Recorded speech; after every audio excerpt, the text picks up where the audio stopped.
ہمارا موبائل نکلتا ہے اور ہماری سیلفیاں ہوتی ہیں،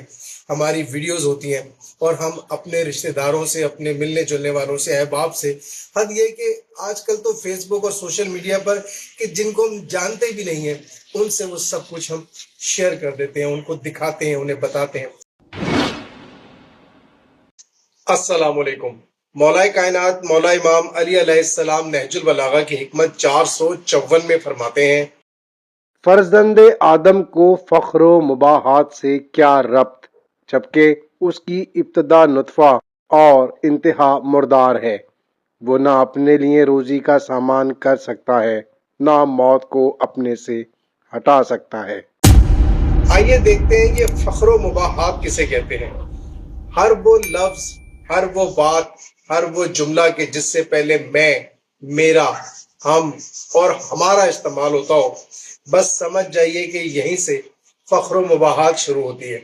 مثال کے طور پر میں کتنا حسین ہوں، کتنا خوبصورت ہوں، کتنا عقل مند ہوں، کتنا سمجھدار ہوں، میری اہلیت بہت زیادہ ہے، میں قابل بہت زیادہ ہوں، میری تعلیم بہت زیادہ ہے، ہم ایک اونچے خاندان سے تعلق رکھتے ہیں، ہمارا حسب نسب، ہمارا خاندان، ہمارا گھر، ہماری گاڑی، ہمارے آباء و اجداد اور ہمارے عہدے اور ہمارے اقتدار، اور یہ ساری چیزیں جو جب ہم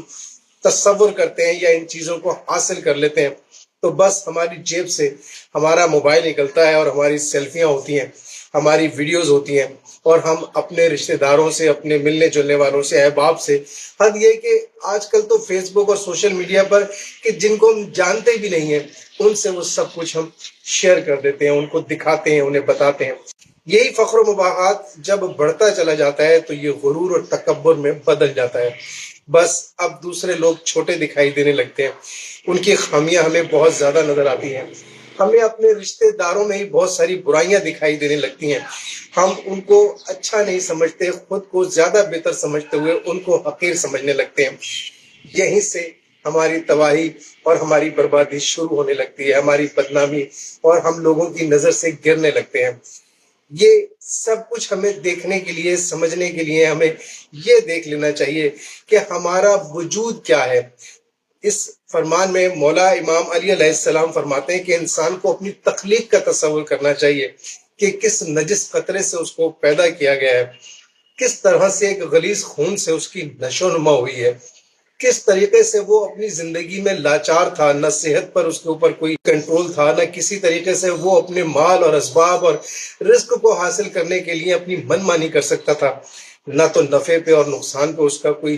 خاص زور چل پاتا تھا، یہاں تک کہ وہ اپنی موت سے بھی اپنا پیچھا نہیں چھڑا سکتا۔ اس قدر کمزور ہے کہ جب وہ دنیا سے چلا جائے گا تو یا تو چیل کوے کھا لیں گے یا وہ کسی قبر میں کیڑوں کی خوراک بن جائے گا۔